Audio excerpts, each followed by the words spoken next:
Hi everyone, today I'm joined with Laverne Friesen. He is a personal coach mentor all the way from Canada. Welcome, thank you so much for coming. Laverne, tell us about yourself a little bit. Thanks for having me. I'm middle-aged. I'm a father of two amazing kids, and I have been through a lot of tough experiences in my life. You have, we're going to get to those exactly. And so I actually would get in them straight away, really. Tell us about how you got to here today. So what has been your journey and what those experiences have been like for you? It's been a wild journey. So it all started, I was born and raised on a farm in northern Alberta, Canada. My parents were and still are members of a very fundamentalist religious group that is opposed to society. They practice shunning. There's a lot of control. There's a lot of shame. There's a lot of sexual abuse, which I experienced as well. Um, there was shame. They believe that they're the one true church. And so when there are sexual assaults reported to the preachers or the leaders of the church, they never report them to the police because how could you let the police investigate God's only people, right? They Right, believe yeah. that they're the only people going to heaven. So the sexual abuse was rampant. I later discovered much later in life how rampant it was. When I was a child, I knew about it. All of my friends knew about it. And even though we all knew about it and all the victims had told their parents, more my friend circle still kept getting abused. And I was one of those children. And then even after I told my parents, I was told the church is going to deal with it. They never did. I was brought Mm, back and I was re-victimized, which I didn't realize until 30 years later. That created a very deep abandonment wound within me. Um, I also had a very violent and controlling parent, um, which obviously created a lot of issues for me later in life as well. I was often punished for things that I'd never done, um, sometimes made up punishment or made up offenses, I guess, for me to be punished for. Sometimes I took the brunt of the punishment from some of my siblings, and I was often punished for stuff that my siblings were never punished for. And so and, um, that created a very deep sense of unworthiness within myself, mhm. obviously, which I didn't realize at that time. Um, and the subconscious imprinting that I was not worthy and that I was a bad person was very deep. And Um, how old are you when this all started? uh, as early as I can remember, I was 9 when I was sexually assaulted. Um, but the other abuse was always present. Um, Yeah.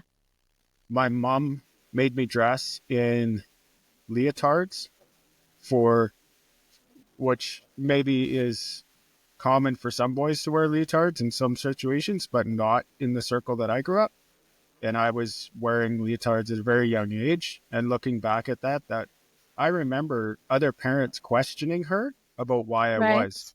And I see that now as a form of abuse towards me because none Mm. of my other siblings ever went through that.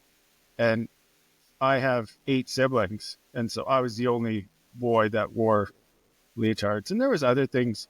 I was just, in hindsight, it's quite obvious how I was just always the target. Um, so I left home. My parents had moved away to Alberta, Western Canada. When I was 11, my parents moved all the way across the country to the East Coast. And when I was 15, I moved back to Alberta to live with an uncle. Um, I missed my friends that I'd grown up with. And I hated the home life, everything. I hated everything about my life at that point. So I went to live with an uncle. It was better, but it's still in a cult.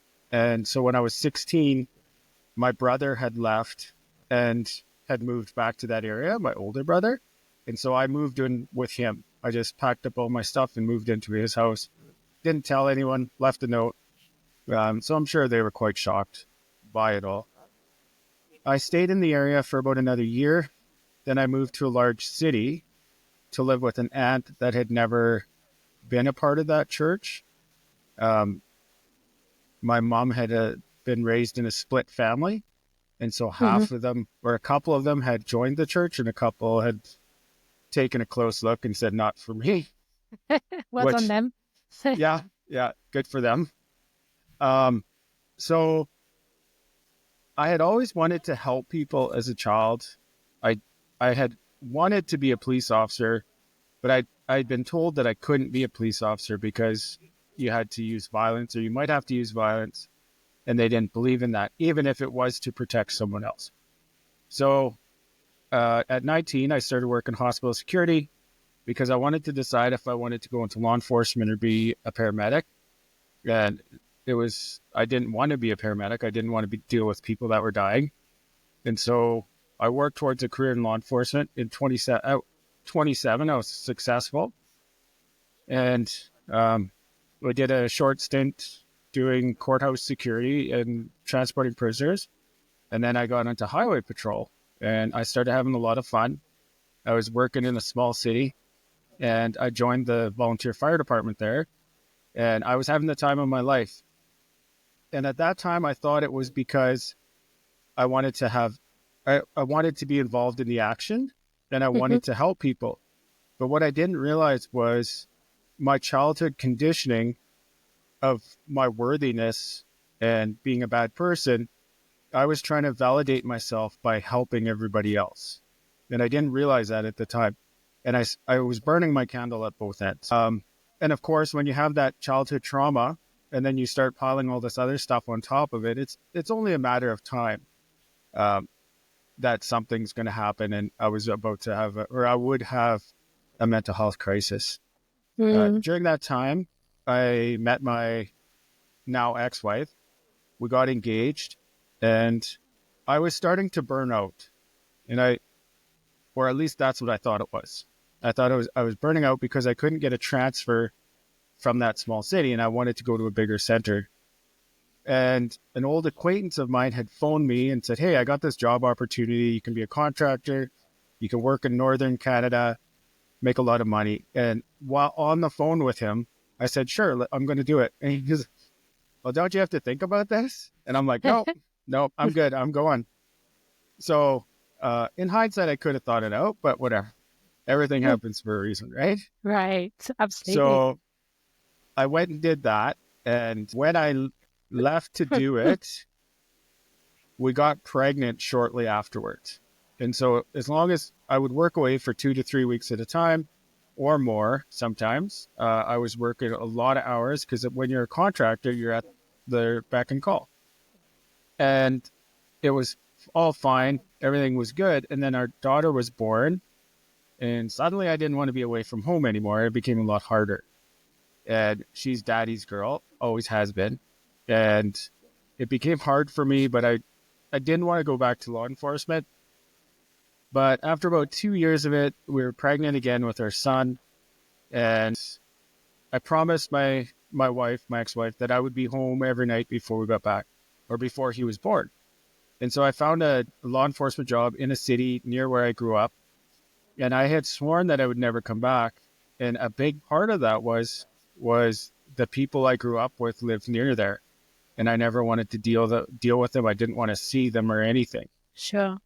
Um, but I was living the dream. I thought I was living the dream. I was married. I had a couple young kids.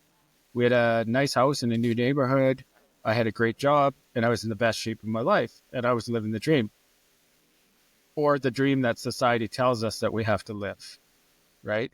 And Yeah, it's right. interesting to me because there were times in my life that at that time I'd be like, I wonder if all my childhood trauma ever went away.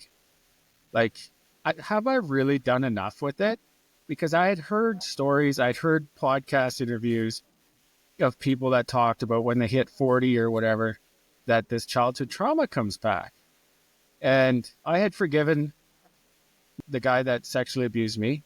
I realized he was a product of his own upbringing. Hmm. And so I had, over time, I had been able to kind of forgive him. And when he died, I felt sad for him because he died young. And I'm like, that's too young to die. So I kind of felt bad for him. My mom, on the other hand, even in my mid 30s, if I would start talking about her, I'd have a physiological reaction. I would get really upset. I would get feet like hot, flustered. And so I obviously hadn't dealt with that, but I had no concept of what mental health really was and trauma and how it affected you. And, we had always done critical incident stress debriefings, and it's always the big stuff. They always talk about the big stuff. They don't talk about the accumulation of stuff that Right. really affects you. And no one had ever said anything about childhood trauma, right? So I was clueless. So here I am, I'm living the dream, or, I think I am. And I'm having these premonitions that maybe something's coming down the pike, right? Because I'm like, have I done enough? Really? Anyway, so on March 17th, 2017, St. Paddy's Day, I was involved in an incident with an individual who was probably the most irrational individual I've dealt with. None of my skills could help or anything. And it wasn't really a big incident. It was just, he was very defiant, oppositional, and nothing seemed to get through. But to make matters worse, he posted a picture of me on social media. He filled the comments with veiled threats towards me. And so that affected me. But the worst part about that all was I had seen his driver's license. I knew where he lived, and he was right around the corner from me. Gosh. Yeah. And that terrified me. And in hindsight, it was my emotional cup starting to overflow. I just couldn't deal with anything or much more. I memorized his vehicle, the model, the color, and even the license plate. And the crazy thing is that's over 7 years ago. I still know that license plate number. Um, I had to Google Maps it the other day because I wasn't sure which was his house, and I had to try to figure out which his house it was. I walk by it all the time. I drive by it all the time. I don't know what his house is anymore. Kids. But back then, I couldn't even drive by his house. Yeah. I was scared to go by if I was at work in uniform in a marked vehicle. I was scared he would see me, maybe think I lived in the neighborhood. And so it affected my work. It affected my personal life. I couldn't go down his street or in front of his house. And so I tried to convince my management to do something about it. The threats didn't meet the threshold for criminal charges, but I was trying to convince them to get the city lawyer involved and send a cease and desist or something. Yeah. And they didn't. And I felt abandoned. And, that's the first The hint pattern of the coming back. abandonment. Yeah. Yep, here it comes. So, and then about a month after that, I was in a role where I was having the most fun I'd ever had at work, and I was enjoying it so much. And I only lasted there 3 weeks, and management pulled me out of that and assigned me to a task that I didn't feel I could complete. It was a project, and I'm like, there's no way I can do this. I'm not capable. But they told me that I was the only person that could do it. And so now I have this immense pressure on myself and a little bit of more abandonment, because now I've been pulled from this awesome role to this terrible role. And so I applied a tremendous amount of pressure on myself. I go into this project. It's not going the way I had hoped it would.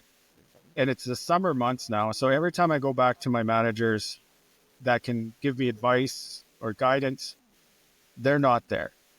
And the one time I did get some guidance, I'm like, are you kidding me? Like, this is basic level stuff. Give me something I can work with. And so I kept feeling abandoned. And there's that wound really starting to surface now. And so it started with increased irritability.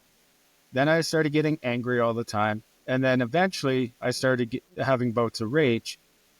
And it would take me 2 to 3 days to calm down. But what was happening was I wasn't setting proper boundaries for myself because I didn't know what boundaries were. And I was taking my work phone home with me. so I could stay on top of everything when I was off. Well, first of all, don't do that because that just affects your mental health. Like, leave work at work. But also, unbeknownst to me, was I was getting validation from what I could do for other people. And so I was trying to be the best employee I could be. And then I would go home and I would try to be the best dad, the best husband I could be. But I wasn't ever saving time for me. I wasn't ever doing anything for me. And I had been in the best shape of my life back in March, but now I had stopped working out because I was stressed out all the time. And that was the only thing I ever did for myself back then, except maybe sleep in. But, and I didn't even know that that was a mental health tool. I didn't know anything about mental health and maintaining it. So my ex-wife was trying to convince me to go see a therapist as things started to progressively get worse. And it took her 2 months to convince me because that's how bad the stigma was around mental health. So in November, I went in to see a therapist. I walked in the door, I started crying, and she said, you need to get a break. You need to have a break from work. So I'm like, okay, like this sucks because now everybody's going to know that I'm, quote unquote, weak. So I went to the doctor, told him what she said, and he's like, well, how long do you need? I'm like, I don't know. Like, how long do I need? Because time apparently just magically made you feel better. So I took 3 weeks. I had a course scheduled in about 3.5 weeks. So I wanted to come back a couple days before the course, and I was scared people would think I was manipulating the system. And so I came back. One of the first things I did was raise my voice at a supervisor, got accused of insubordination. That should have been a huge red flag because I had Right. always been super professional, right? So I just went back to work and I pretended everything was okay. And I knew that I didn't feel any different. Like nothing had changed for me. I didn't know what to do. So I just did what I always did and went back to work and worked my hardest. I think Um, some of the things you talked about there are really relatable because you don't know any difference at this point, right? You just throw yourself into it. And I think for a lot of people, whether it's sexual abuse or other trauma, if you don't know how to handle it and the layers build up, the one thing we fall back onto often is that work mentality. And so that work gives you that purpose, it gives you that sense of meaning. And obviously for you at that time, it was everything that you thought it should be for you. So it's yes. totally understandable that you do that. But of course, that's not the end of the story, right? No, it's just 'Cause- starting. exactly. Yeah. Um, yeah, because I had always done very well at work. And so that's what I just kept doing that. My personal relationships hadn't always done that well. And I was aware of that. And I'm like, I always do really, really good at work, but like this personal stuff, not so great at. Um, about a month after I got back to work, they did some rearranging in our office, and suddenly my shift was left without a supervisor. And they said, well, we're not going to fill that spot, but you're the de facto leader. And so guess what? Now I'm out. Now I'm going to prove to them how good of a leader I am. Yep. And Yep. I also have to prove that to them, to my flawed way of thinking, right? So in Alberta here, the government has what's called the Selective Traffic Enforcement Program. And every month there's a new target or focus of traffic enforcement, and law enforcement agencies follow that. And so for the month of February, it's distracted driving. And I had seen the consequences of distracted driving, and I felt strongly about it. So to prove how good of a leader I was, I rallied the shift. I said, hey, any spare time we have, let's focus on some distracted driving. Let's do as much as we can. And then, of course, I led the way, leading by example, doing way more than was probably good for me. And about halfway through the month, I felt something was off. I didn't know what it was, but I felt off. And it's really hard to describe, but I just felt weird, like off. But I also felt that everyone I dealt with was very abrasive. And then it started becoming stressful. And so my focus shifted to just making it to the end of the month. I was set on proving how good of a leader I was and doing all this extra traffic enforcement, but it was very stressful for me. But when March 1st came along, I had nothing left. I was completely done. I had no energy. I was apathetic. And my days started to consist of me driving around and drinking coffee, which in itself is now another red flag that nobody picked up on. And I would often go park in a parking lot somewhere and drink coffee for hours and just not move. Like I was just a zombie. But part of that is I wasn't sleeping anymore. So before Hmm. my work shifts, I couldn't sleep. And it got to the point where I was taking 5 times the recommended dose of a sleep aid, and I was only getting about 2 hours of sleep a night before work. And I would either fall asleep for about 2 hours and then wake up and stay awake for the rest of the night, or sometime during the night, I would fall asleep for about 2 hours. Um, that lack of sleep was wreaking havoc on my mental health. I started to feel like my world was closing in around me. I started to not feel as many emotions. I started to be more numb. And eventually I began to feel hopeless. And I began to feel that the only way out of my situation was to die. And it became very bleak and dark. And I would just lay awake at night, not being able to sleep, thinking about how horrible everything was. And it's just this vicious circle of rumination in my mind of how bad it was. In addition to that, I was telling myself that I didn't have enough service to feel this way. And so then I would go revisit all the trauma from my work to see how bad it was. So, like, it's just a terrible So you cycle. you were searching for justification for feeling bad, but telling yourself that you didn't have justification to feel bad, and Yes, therefore judging yourself even more, yes, yes. which There can be was, so kind. yeah, Yeah, right? 'cause- yeah. Yeah. It was so hard on myself, and there was so much shame around how I was feeling.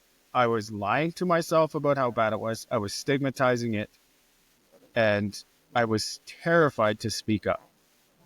In my career, I had worked with some really good, cool, amazing people that were in peer support. And they'd always said, if you ever need help, if you're ever struggling, just reach out. I don't care if it's in the middle of the night, reach out. The closest I came was starting to type a text message at 3 in the morning. And then I deleted it because I was terrified of how I would be perceived. In Hmm. hindsight, that man would have helped me. That man knows, he understands, and he would help me. But because of all the shame and stigma that I was dealing with, I couldn't see it. And I suspect that part of the reason is I'd never heard his story. He had only said, I've been through some shit. And I hadn't heard his story. So in those moments, I didn't trust him to be a safe place for me, even though I know 100% he would have been. Um, so it got to the point where I was planning out my own demise every night, and I would walk myself through it. And I walked myself through it many, many times. But my saving grace was my daughter, who was 3 years old. And at that time, she started waking up at night and coming to our bed, and she would always crawl in beside me, and she would Oh. tuck her head into my armpit, and she would just snuggle in beside me. And so as I lay there planning my demise, I would feel her body beside me. I would hear her breathing, and I knew that I had to fight on. I just didn't know how to do it. I didn't know what to do. So, kind of in a final act of desperation, there was one person in my life that I thought could help me and would help me. And so I went to them and I said, hey, like, this is how bad it is. And the message wasn't received, and I blamed myself. I am broken. I can't even tell this person how bad it is. A couple of days later, I went back again, and I'm like, I have to make it clear. And so I made it very clear. And they looked me in the eye and they said, I know. And then they walked out of the room. And I know alone. That despair that hit me when that person walked out of the room was unbearable. It was so Mm. heavy. And I didn't know what to do. I Every day I woke up, I would lie to myself all night. I would feel my daughter. I would lie to myself. I said, "You're not suicidal. It's going to get better in the morning." And it never did. There was just more destruction. And in May of that year, I went on a instructor course down in the United States in Colorado. And I should have been having the time of my life. But about halfway through the course, it was a week long, I started dreading coming back home. And I started just, I didn't want to, I wasn't happy where I was on this course, but I didn't want to go home either. It Yeah. just, nothing helps, right? But when I got back, within a couple of days of me getting back, I ran into an old acquaintance of mine. He was a firefighter. I had never worked with him. I'd just seen him around. In Alberta, there had been some large-scale disasters, and we had crossed paths at these disasters and spoken to each other. So we kind of knew each other, and I ran into him, and he chatted with me for about 2 hours, and he didn't know I was struggling. I never told him, but just having that connection again gave me a spark of hope. And within a month of that, an agency near me had posted for one position. I applied. I somehow made it through the process. I felt like I was broken. I felt like they would see through my facade and not hire me, which scared me so much. Um, but I was successful. But the last few months at my job had been really hard, really difficult. I had witnessed some bullying against another employee. And in an effort to make my workplace safer, which I equated to saving my life, because if I could make the workplace better, I would then save my life because I wouldn't be suicidal anymore. And Yeah. so I filed a workplace complaint in an effort to make it better. It didn't get better. I had a large, I was involved in a big meeting with management, human resources, and our union. And I started crying right away. Soon, like they talked to me, I started crying. I had to leave. I came back. Now I was angry and hostile. I made my point and I left. Anybody that should have, anybody with even a little bit of common sense should have seen this backpack of red flags I'm carrying around with me. Right. But nobody asked me if I was okay, right? Nobody offered me any help. I was starting to yell at supervisors all the time in the office, and coworkers. I yelled at, there was 3 managers in our office one day with about 5 coworkers. And I yelled at them. I said, I can't take this anymore. It's all bullshit. This place sucks. Whatever it was I said. Nobody reached out to help.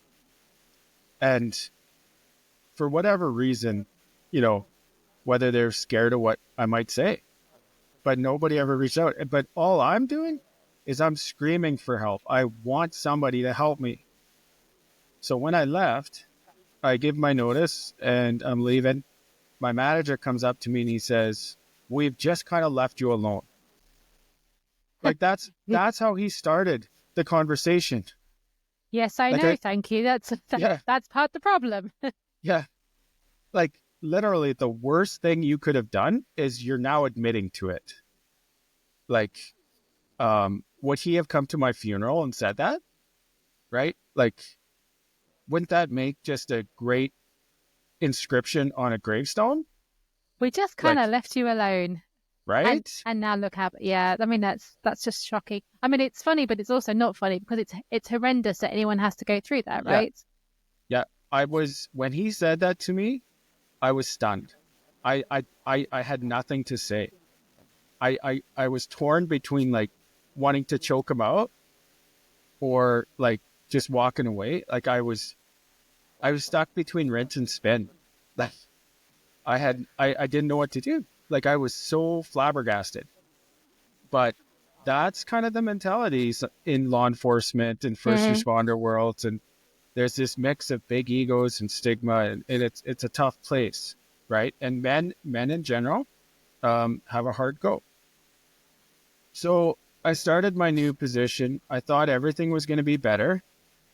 I was under less stress, but I still kind of felt off, like something's not right. And but everybody says, time heals, right? So I was just like, oh, I just got to put in some time. I'm going to be better. Everything's going to be hunky dory. Um, but it wasn't. I went on a backcountry mountain trip way out into the mountains up the Alaska highway. Um, I think 4 hours from the nearest town and about 10 kilometers straight off the highway to the mountains. It was very remote. And I was with a good friend. I thought that would reset everything, and it didn't. I spent the whole time worrying about bear attacks. And I had no idea, but like I had super high anxiety. Yeah. I came home, um, still felt off. I'm like, wow, like that was supposed to reset my brain, and I still feel the same. And I had no idea what to do. Time, right? I must need more time. So October 30th, 2018, I was the first on scene to a motor vehicle collision.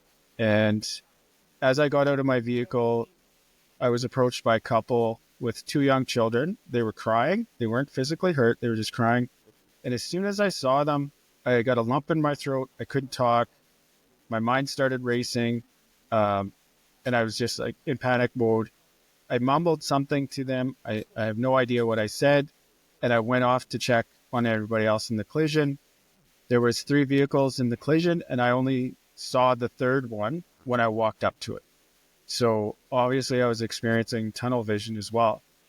I found a lady in a vehicle. She was trapped in the vehicle. I couldn't talk to her. I couldn't help her because I just started crying.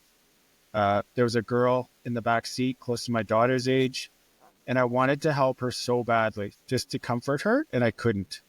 I couldn't say anything. So I made myself look busy. I kind of wandered around. Thankfully, the fire department got there fairly quick, and so they took over. And I was watching a friend of mine, an acquaintance of mine on the fire department, and he was so poised and he was good at his job. He was professional. And I was so envious of him because that's who I was. That's who I was, that person. I was always the poised professional. But now I believed I was broken.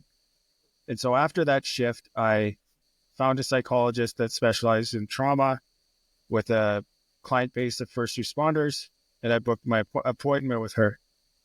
The first day I went to see her, it was a 20-minute drive to her office, and I cried the whole time. And I just knew that now I was going to get help. And I had been seeing a therapist, that first therapist who told me I had to go off work. Well, it had been just over a year, and I'd been seeing her, but she didn't understand the first responder world.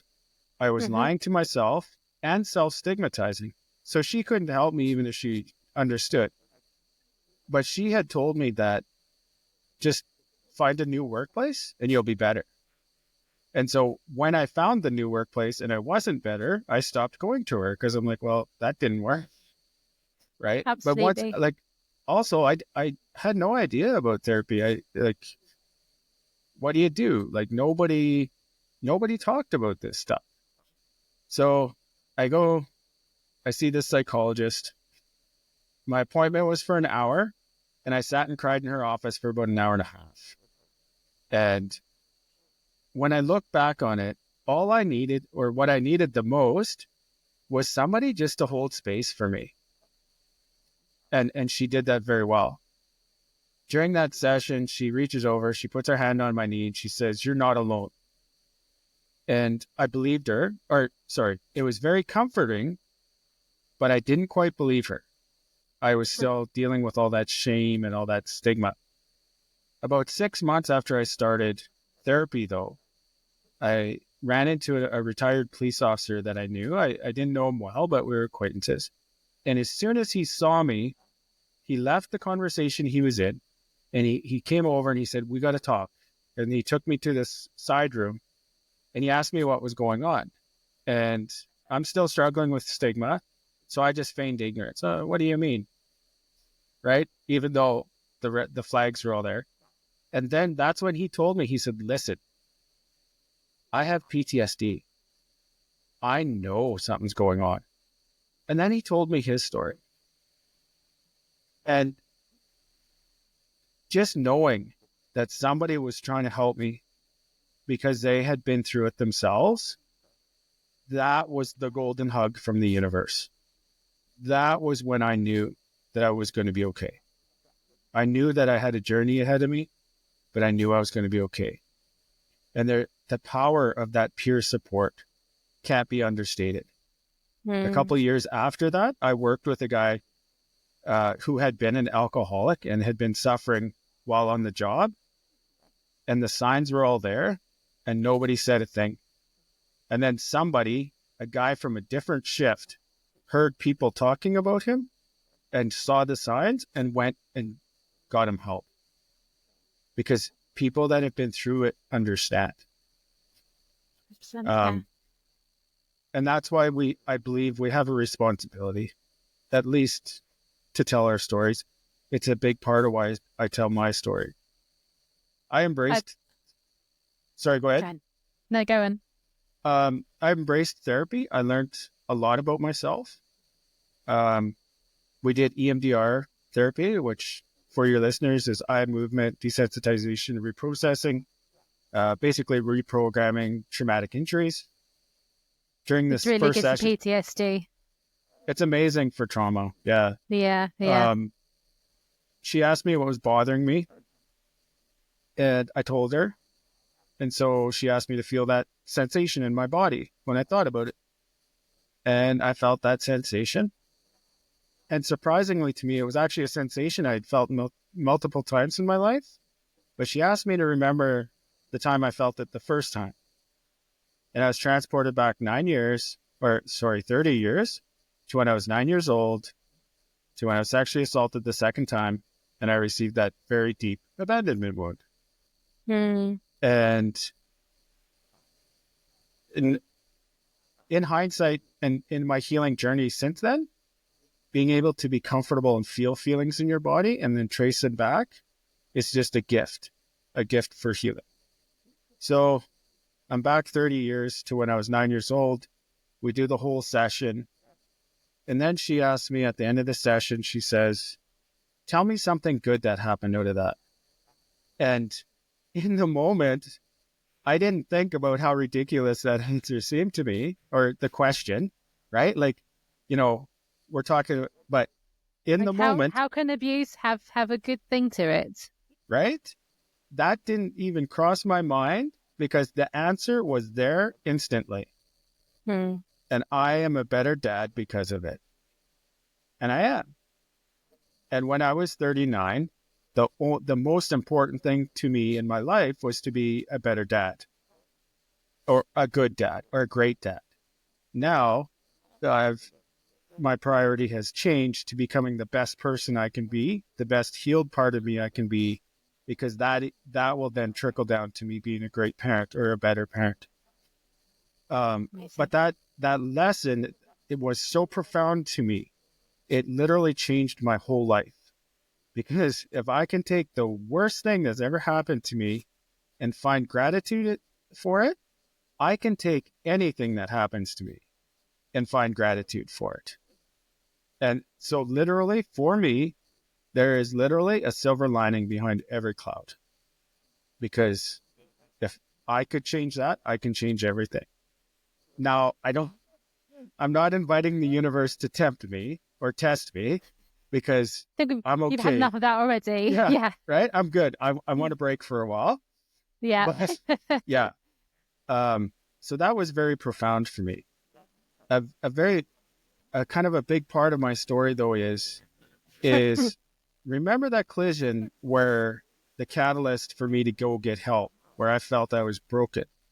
And that firefighter that was so poised and professional, 7 months after that collision, he died from suicide. And I thought I was the broken one. But we never know. We don't know how we're going to show it, how fast it comes on, right?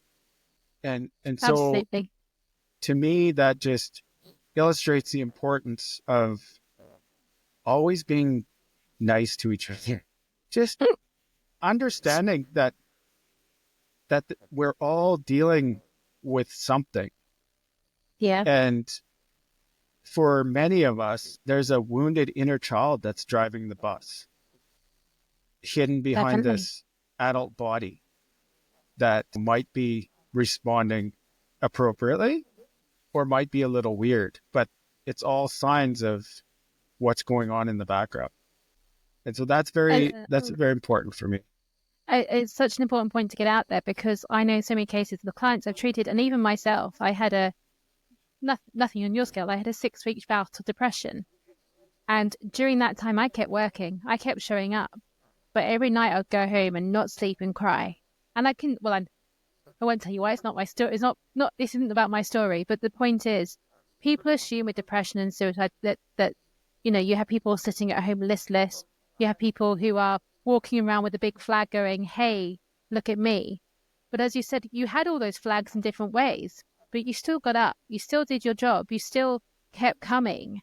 And to assume that you were okay was false.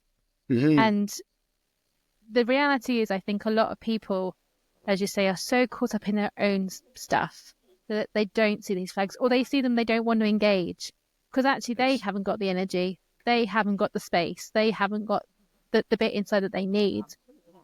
But if you are someone who has, what if you can give it a little bit of energy just to go, hey, I see you, you know, I see you showing up, but I also see you shouting at your supervisor, like, what's going on here?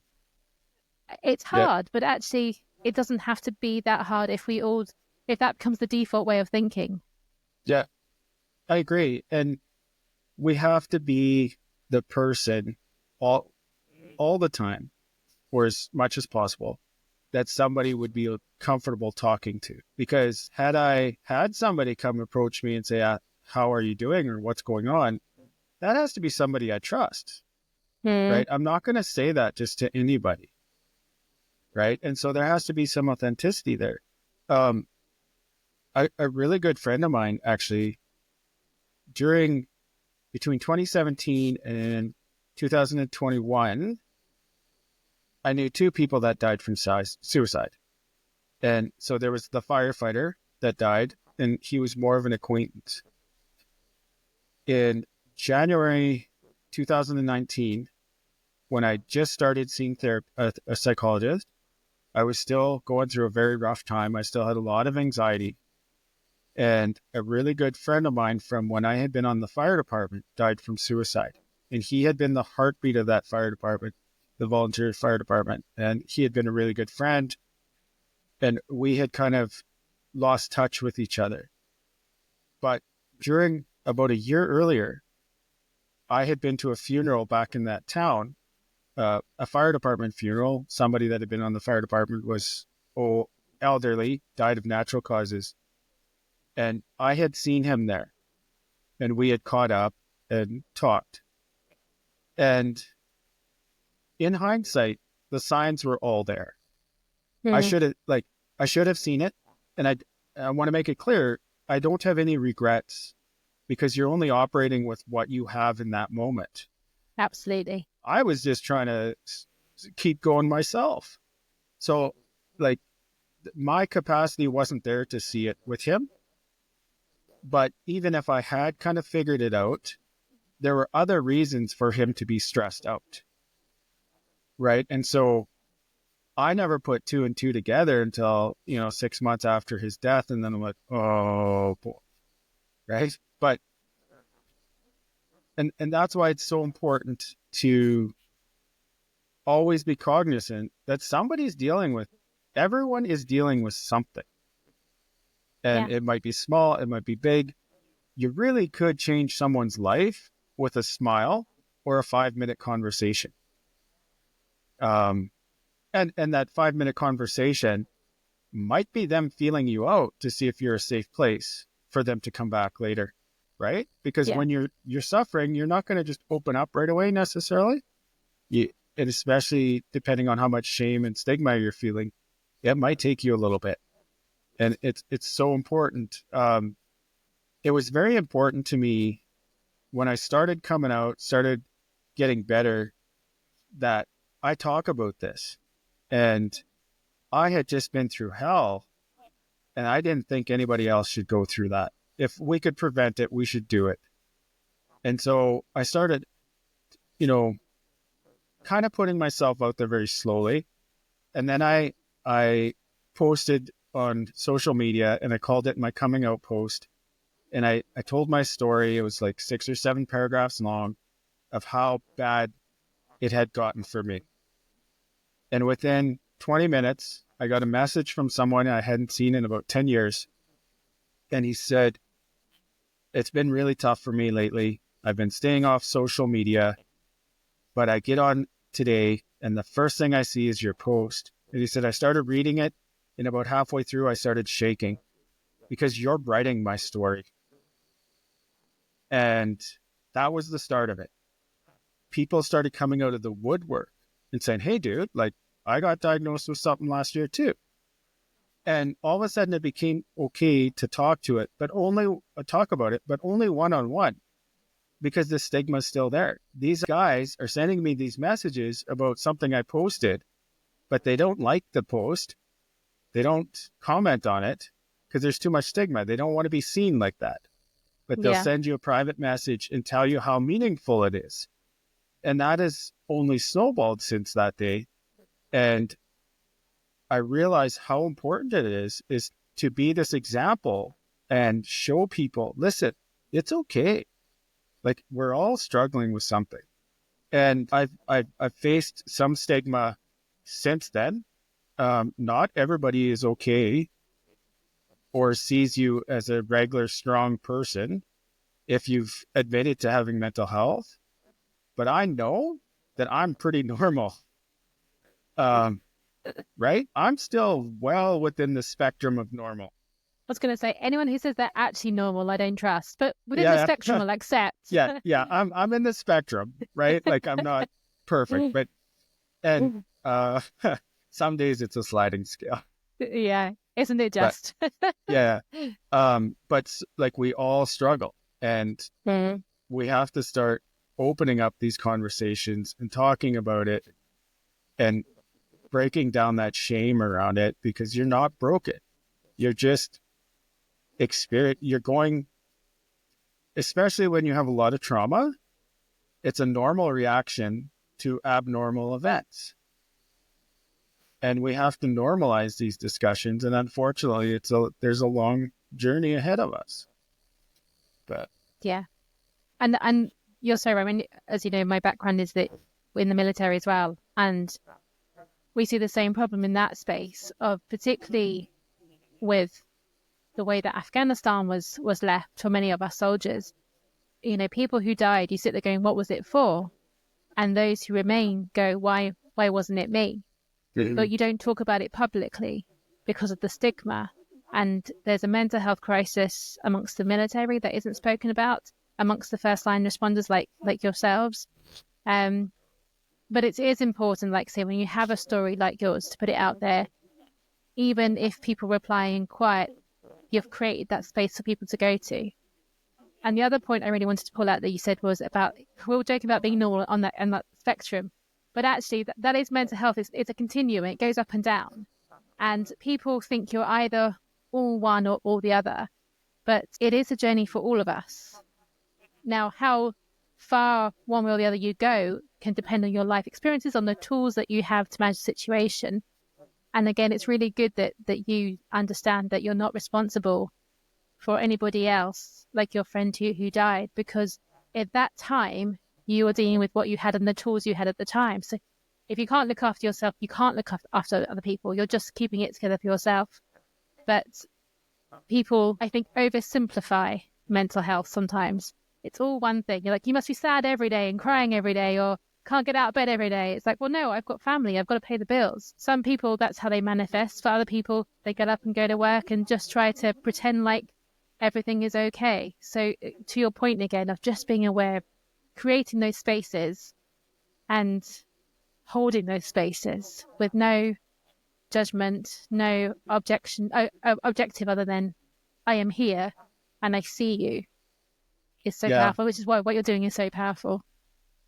yeah. And I believe that many people don't want to ask others how they're doing because they're scared at what that reply is going to be. Mm. And I used to be one of those people. I wanted to help, but I was scared to ask because I'm like, oh, you have to know the right thing to say.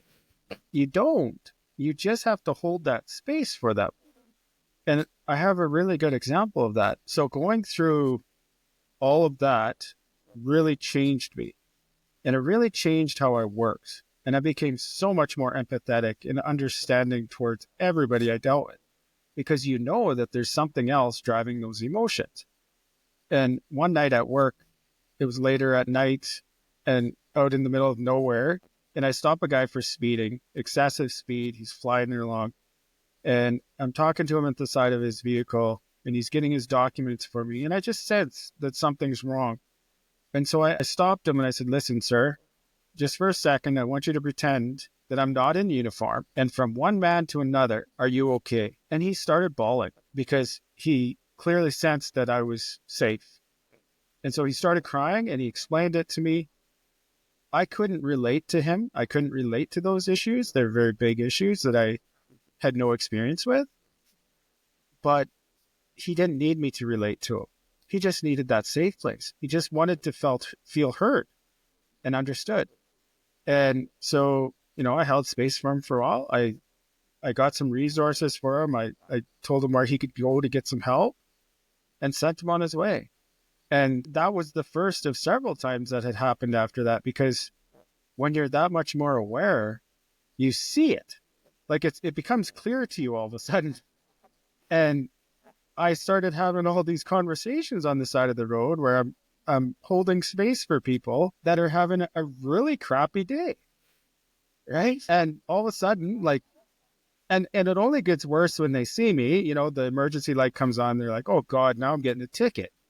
Right. And then you surprise them with this empathy and you hold some space for them and you don't give them a ticket. And then maybe you change a life or, you definitely make an impact. And that's what I feel public service is about. Mm. But I'm more, it completely changed how I operate. And I feel as much as I wouldn't wish that on my worst enemy, it made me such a better person. And yes, I do have gratitude for the experience. It took me a little bit to get there though. We are Yeah. all but human. But Yeah. again, the thing I love about what you've done though is, like you say, every step of the way you've turned it around, and it's taken the time it's taken. I think that's the other Mm-hmm. important lesson really is there's no set times. You kids come out, it just takes time. I mean, sure, it does just take time, but it takes time, the right space, the right tools, the right people. And sometimes people go, I changed my environment, I'm going to be better. And so I changed my job and therefore it'll solve my problems. But you're taking those problems with you as Mm-hmm. you discovered, as you realized. And so a combination of so many things. And it's not as easy as just going, if I move to this place, if I change my job, if I shift to this or that, unless you address what's within, you're never going to be free of those problems. Yeah. But once you address what's in, and anyone can, like you have, no matter, Mm-hmm. I mean, if in the nicest possible way, if you can, anyone can, it opens up a whole new world for you and a way of living and a way of being that is hopefully more of a gift than it ever was before. Yes. And while you were saying that, I just thought, well, of course that stuff's coming with you because that inner child is still driving the bus, right? Absolutely. He or she's not going anywhere, right? Yeah. It's interesting though, like going through that prolonged mental health crisis was only the start of my healing journey. I got divorced. So about a year and a half after I started seeing a therapist, I got divorced. That was a rude awakening on its own and realizing who I was as a person. And then I had to work on that. And then a year after that, or 2 years after that, then my psychologist told me I needed to find a happier job. And now I couldn't work in law enforcement. And, this had been my career. That's what I'd worked for. A big adjustment, lots of stuff to work on with that. But the key to that was at that time I had a partner that was supportive and had, for the first time in my life, I had been shown unconditional love. And Mm. so going through that stressful time wasn't really as stressful as it could have been because I had support. Um, but, within a year of that relationship ended. And so that's where the real, like, the deep healings started to happen because, my mental health crisis brought up some childhood trauma. Then the divorce brought up how that childhood trauma had forged me. Then, a refocus in life, kind of having to pivot. And then, but the heartbreak, that's where you can really address, for me, was where I could really address that inner child. Yeah. Because when that happened, I decided, well, I'm going to do everything the right way. For the first time in my life, I'm going to do everything the right way. And so I did.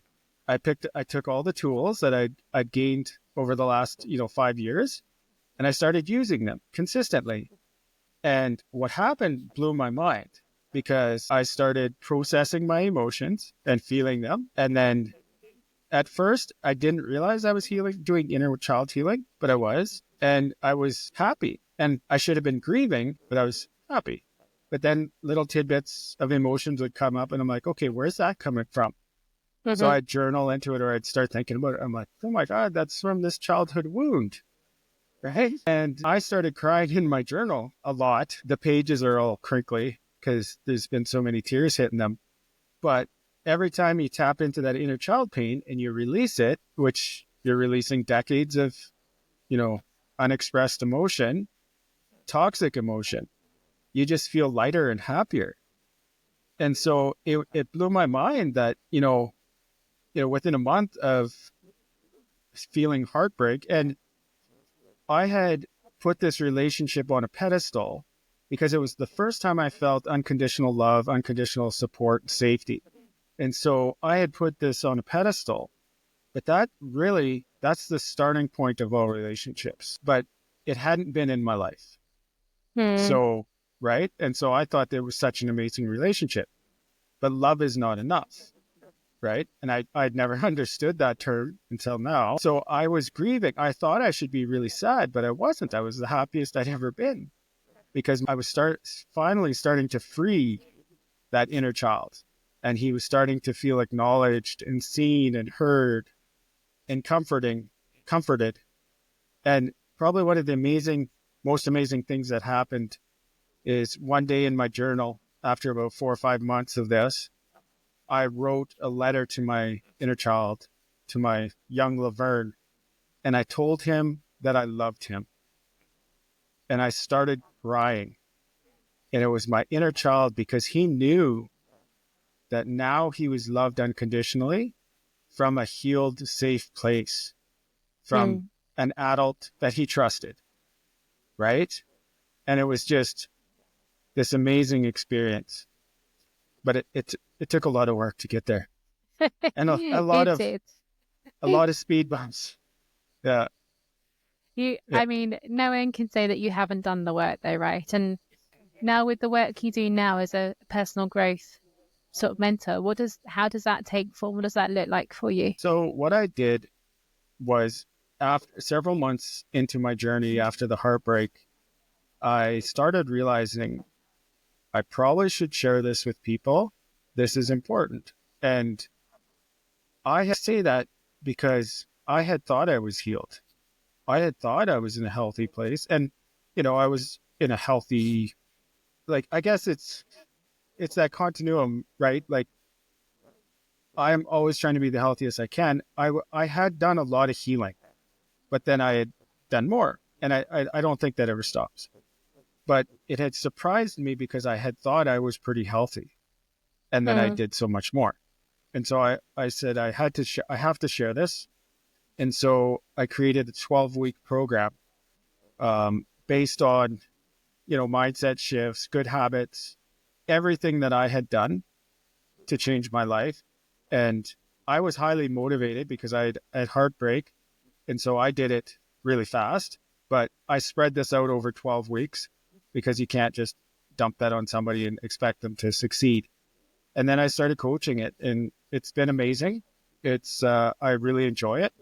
It's it's a special kind of moment when you can coach with somebody and then they can come to an epiphany with your help. Yeah, And they're like, oh my absolutely. God, like this, I've been doing this all my life. Right. So it's been really cool. I really enjoy it. Something that I actually enjoy more though is the public speaking. And I'm not sure why, maybe because I can reach more people Yeah, at one time. Um, my message, my story resonates with a lot of people. And it's quite emotional. I'm an emotional guy. Sometimes I get emotional while I'm saying it. nothing Um, wrong with that. no, because I tell my story a lot, but I feed off the emotion in the crowd too. And Mm, there are some very powerful emotions in my story. You can't, I don't suppress any emotion. I feel everything, which is a contrast to who I was 10 years ago, even 5 years ago. Yeah. But that's no, what I'm up to these days, it's and I'm amazing. loving it. And actually, and I'm sure you realize this, but you are still serving as which is what you thought you wanted to do. You've just found the path that suits who you are inside a bit Mhm. more. Yeah, It's brilliant. yeah. The last few years, after my mental health crisis, I knew I was misaligned in my career. I knew that I needed to go serve another way, but I had the golden handcuffs on because I was senior in my position, and so I was making a good salary, and everything is scary. But then the universe came along, kicked me in the butt, and said, "Hey, it's time to go." So that's how I flipped that script. Instead of it being this horrible thing, well, it's an amazing opportunity to go, right? Everything is an amazing opportunity, no matter how hard it seems. Every cloud definitely has a silver lining. No, Yes. it is an amazing story, and I'm so pleased to where you are now from where you were. If we have people listening who are perhaps in some of the places that where you've been, is there anything you can say to go, here's the first step I would just try doing and see, or where would you start with those people right now? Well, if they're struggling, the first step really is the next step. You're never going to regret it. Reach out for help, because I guarantee there's somebody that will understand. There's somebody that wants to help you. It could be a stranger. Something I've discovered from my own life and lives of men in men's groups that I'm in is the person that's going to help you might not be someone that's close to you. It might not be someone close in your social circle. It might be someone on the outer edges of it that you don't know that well. And I, the reason for that is our childhood conditioning makes us choose people in our lives that might not be the most supportive. But when we can consciously pick people, but not to get sidetracked, reach out for help, someone will help you. You will never regret it. Life gets so much more amazing. And I want to share a quick example of how this showed up in my life. Within 6 months of me going to a psychologist, my daughter was now in kindergarten. And they had a day where a parent of a student could come to the school that day, and then the student was the helper in the classroom for the day. And so I went to visit my daughter for her day, and she was just glowing. She was so like full of life and energy and so just proud that her dad was there. And that was the first thing. And so ever since then, I've never regretted it. I've always been filled with gratitude at my ability to be there for my family. And last year, I was invited to speak at a mental health event, and I wrote a speech, and I couldn't figure out how to finish my speech off. And my daughter came through for me again. She was 9 years old, and she woke from a nightmare, and she wanted cuddles with her dad. And so I crawled into bed with her. I wrapped my arms around her. And then I remembered all those nights where her presence had comforted me. And I was just so filled with gratitude that I could be there for her now. And that both of my children had a dad with them. And I'm blessed and so grateful. And so life only ever gets better. Once you fight through, I had no idea what I was doing. I didn't have help, but I just kept taking that next step. And that's all you need to do, and find somebody. And maybe it's the first person or maybe it's the fourth, but somebody will help you. And there are so many people that understand and so many people that want to help. Definitely. And I think the thing I tell people is pain is temporary. It doesn't feel like it at the time, but it is a temporary state. Yes. We just have to take that next step to take one step away from it. 100%. Amazing. Laverne, it's been amazing. Thank you so much for sharing your story. I know that it's going to mean so much to many people when they hear it. So thank you ever so much for taking the time. Thank you for having me, and thank you for doing this, because you're sharing stories to a lot of people and it's going to help so many. Thank you. Brilliant. If you want to get in contact with Laverne, I'll put your contact details in the show notes, and then anyone can reach out and find you and ask questions and have space held if necessary.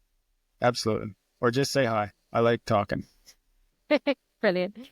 Thank you very much. Take care. Thank you.